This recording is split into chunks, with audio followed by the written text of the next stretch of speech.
Welcome back to Thinking of Krishna. My name is Devesani Radhika dasi. Today we will be reading chapter 11 from the Krishna book, Killing the Demons, Vatsasura and Bakasura. When the twin Arjuna trees fell to the ground, making a sound like the falling of thunderbolts, all the inhabitants of Gokula, including Nanda Maharaj, immediately came to the spot. They were very much astonished to see how the two great trees had suddenly fallen. Because they couldn't find no reason for their falling down, they were puzzled. When they saw child Krishna bound up to the wooden mortar by the ropes of Mother Yashoda, they thought that it must have been caused by some demon. Otherwise, how was it possible? At the same time, they were very much perturbed because such uncommon incidents were always happening to child Krishna. While the cowherd men were thus contemplating, the small children who were playing there informed the men that the trees had fallen because Krishna had pulled the wooden mortar with the ropes binding him. Krishna came in between the two trees, they explained, and the wooden mortar was topsy-turvied and stuck in between the trees. Krishna pulled the rope, and the trees fell down. When the trees fell down, two very dazzling men came out of the trees, and they said something to Krishna. Most of the cowherd men did not believe the statement of the children. They could not believe that such things were at all possible. Some of the men, however, believed them and told Nanda Maharaj, "Your child is different from all other children. He just might have done it." Nanda Maharaj smiled to hear about the extraordinary abilities of his son. He came forward and untied the knot just to free his wonderful child.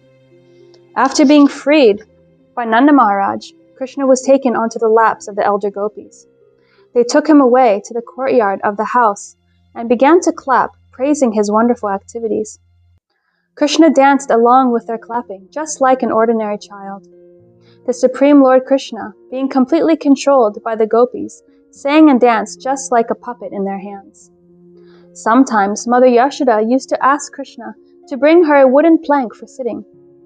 Although the wooden plank was too heavy to be carried by a child, still somehow or other, Krishna would bring it to his mother.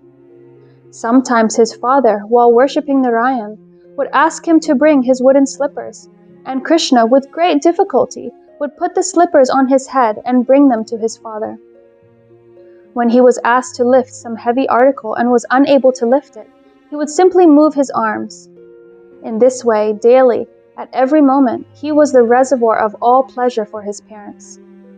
The Lord was exhibiting such childish dealings with the inhabitants of Vrindavan because he wanted to show the great philosophers and sages searching after the absolute truth, how the supreme absolute truth, personality of Godhead, is controlled by and subject to the desires of his pure devotees. One day, a fruit vendor came before the house of Nanda Maharaj. Upon hearing the vendor call, "If anyone wants fruits, please come and take them from me," Child Krishna immediately took some grains in his palms and went to get fruits in exchange. In those days, exchange was by barter. Therefore, Krishna might have seen his parents acquire fruits and other things by bartering grain, and so he imitated. But his palms were very small, and he was not very careful to hold the grains tight, so he was dropping them. The vendor who came to sell fruits saw this and was very much captivated by the beauty of the Lord. So she immediately accepted whatever few grains were left in his palms and filled his hands with fruits. In the meantime, the vendor saw that her whole basket of fruit had become filled with jewels. The Lord is the bestower of all benedictions. If someone gives something to the Lord, he is not the loser, he is the gainer by 1,000,000 times.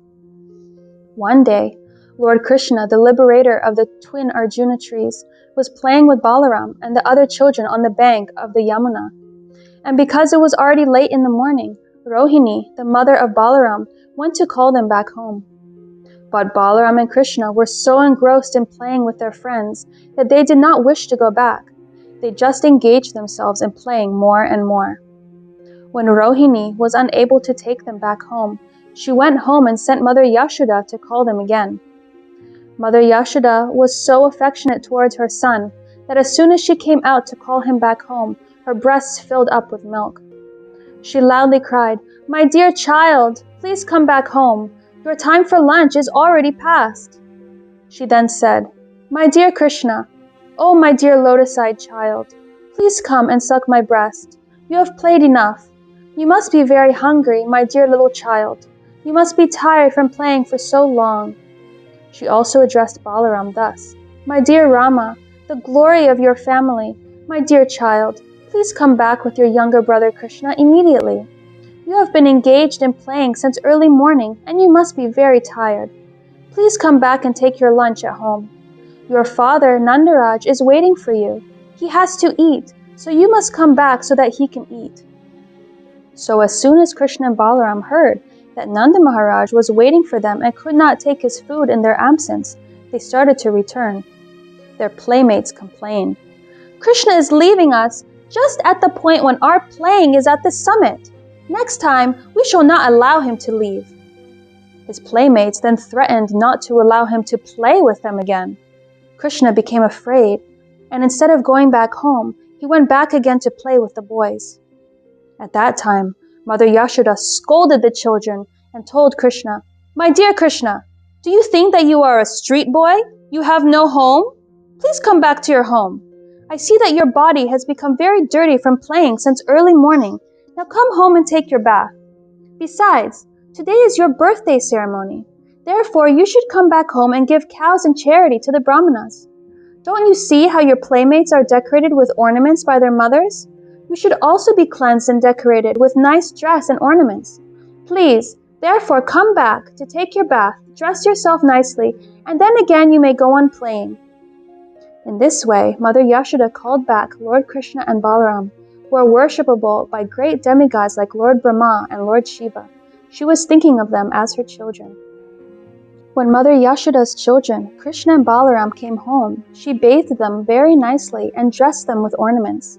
She then called for the brahmanas, and through her children she gave many cows in charity for the occasion of Krishna's birthday. In this way she performed the birthday ceremony of Krishna at home. After this incident, all the elder cowherdmen assembled together, and Nanda Maharaj presided. They began to consult amongst themselves how to stop the great disturbances in Mahavan on account of the demons. In this meeting, Upananda, the brother of Nanda Maharaj, was present. He was considered to be learned and experienced, and he was a well-wisher of Krishna and Balaram. He was a leader, and he addressed the meeting as follows. "My dear friends, now we should leave here for another place, because we are continually finding that great demons are coming here to disturb the peaceful situation, and they are especially attempting to kill the small children. Just consider Putana and Krishna. It was simply by the grace of Lord Hari that Krishna was saved from the hands of such a great demon. Next, the whirlwind demon took Krishna away into the sky, but by the grace of Lord Hari, he was saved, and the demon fell down on a stone slab and died. Very recently, this child was playing between two trees, and the trees fell down violently, and yet there was no injury to the child. So Lord Hari saved him again. Just imagine the calamity if this child or any other child playing with him were crushed by the falling trees. Considering all these incidents, we must conclude that this place is no longer safe. Let us leave. We have all been saved from different calamities by the grace of Lord Hari. Now we should be cautious and leave this place and reside somewhere where we can live peacefully. I think that we should all go to the forest known as Vrindavan, where just now there are newly grown plants and herbs. It is very suitable for pasturing grounds for our cows, and we and our families, the gopis with their children, can very peacefully live there. Near Vrindavan is Govardhan Hill, which is very beautiful, and there are newly grown grass and fodder for the animals, so there will be no difficulty in living there. I therefore suggest that we start immediately for that beautiful place, as there is no need to waste any more time. Let us prepare all our carts immediately, and if you like, let us go, keeping all the cows in front." On hearing this statement of Upananda, all the cowherdmen immediately agreed. "Let us immediately go there." Everyone then loaded all their household furniture and utensils onto the carts and prepared to go to Vrindavan. All the children, women, and old men of the village were arranged on seats, and the cowherdmen equipped themselves with bows and arrows to follow the carts. All the cows and bulls were placed in the front along with their calves, and the men with their bows and arrows surrounded the herds and carts and began to blow on their horns and bugles. In this way, with tumultuous sound, they started for Vrindavan. And who can describe the damsels of Vraja? They were all seated on the carts and were very beautifully dressed with ornaments and costly saris. They chanted the pastimes of child Krishna as usual. Mother Yashoda and Mother Rohini were seated on a separate cart, and Krishna and Balaram were seated on their laps. While Mother Rohini and Yashoda were riding on the cart, they talked to Krishna and Balaram, and feeling the pleasure of such talks, they looked very, very beautiful.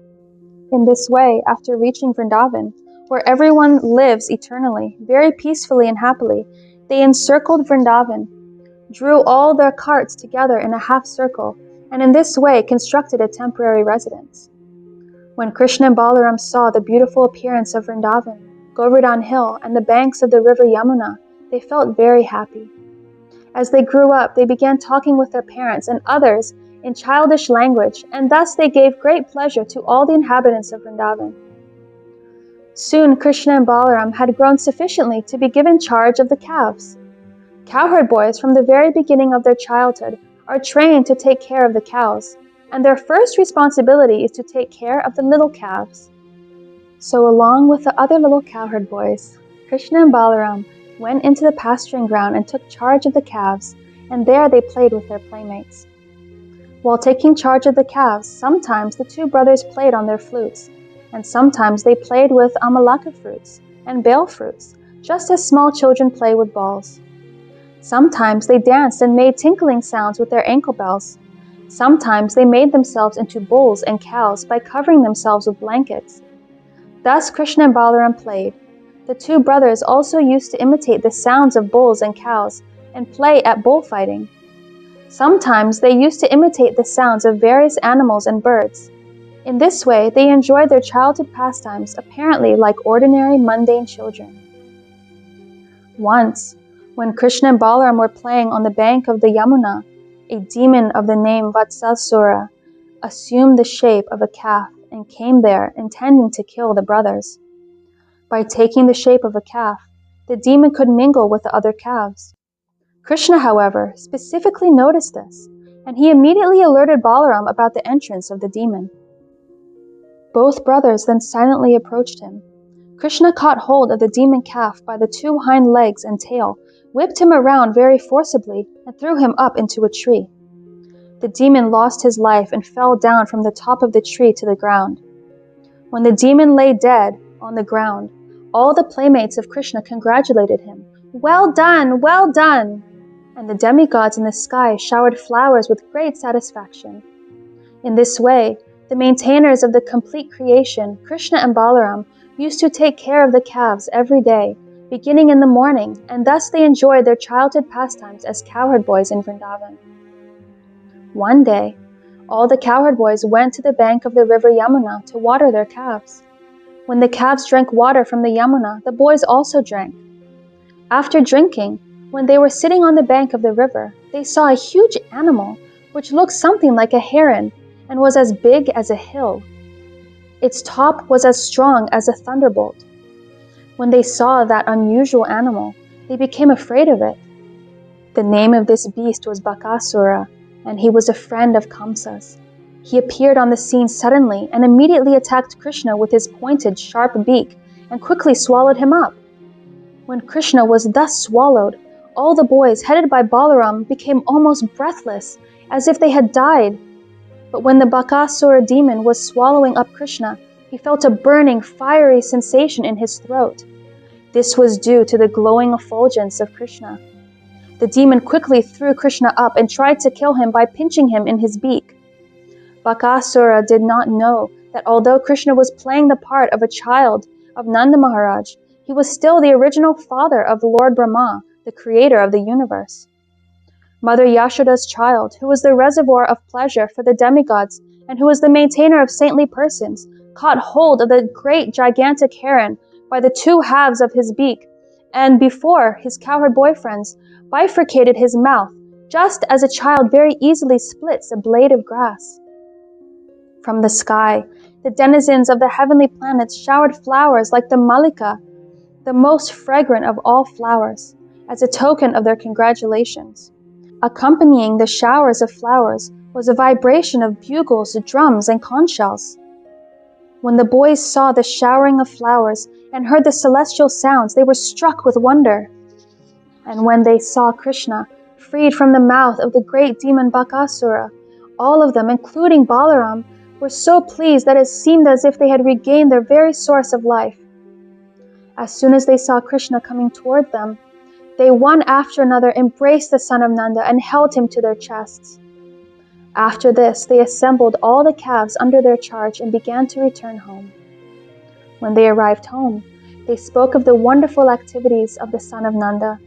When the gopis and cowherd men all heard the story from the boys, they felt great happiness because naturally they loved Krishna, and by hearing about his glories and victorious activities, they became still more affectionate toward him. Thinking that child Krishna had been saved from the mouth of death, they looked upon his face with great love and affection. They were full of anxiety and could not turn their faces from the vision of Krishna. The gopis and the men began to converse amongst themselves about how wonderful it was that child Krishna had been attacked in so many ways and so many times by so many demons, and yet the demons themselves had been killed and Krishna had remained uninjured. They continued to converse amongst themselves about how so many great demons in such fierce bodies had attacked Krishna to kill him, but by the grace of Hari, had not been able to cause even a slight injury. Rather, they had died like small flies in a fire. Thus they remembered the words of Gargamuni, who had foretold by dint of his vast knowledge of the Vedas and astrology that this boy would be attacked by many demons. Now they were actually seeing that this was coming true, word for word. All the cowherd men, including Nanda Maharaj, used to talk of the wonderful activities of Lord Krishna and Balaram, and they were always so much absorbed in those talks that they forgot the threefold miseries of this material existence. This is the effect of Krishna consciousness. What was enjoyed 5,000 years ago by Nanda Maharaj can still be enjoyed by Krishna conscious persons simply by talking about the transcendental pastimes of Krishna and his associates. Thus, Balaram and Krishna enjoyed their childhood pastimes, imitating Lord Ramachandra's monkeys, who constructed the bridge over the ocean, and Hanuman, who jumped over the water to Ceylon, Sri Lanka. They used to imitate such pastimes among their friends and so happily passed their childhood life. Thus ends the Bhaktivedanta purport of the 11th chapter of Krishna, killing the demons Vatsasura and Bakasura. Thank you so much for listening or reading along. I really hope that this video, the audio, is better. So, let's see. Thank you so much for watching. Hare Krishna. Oh, and please stay tuned for next time when we read chapter 12, the killing of the Aghasura demon.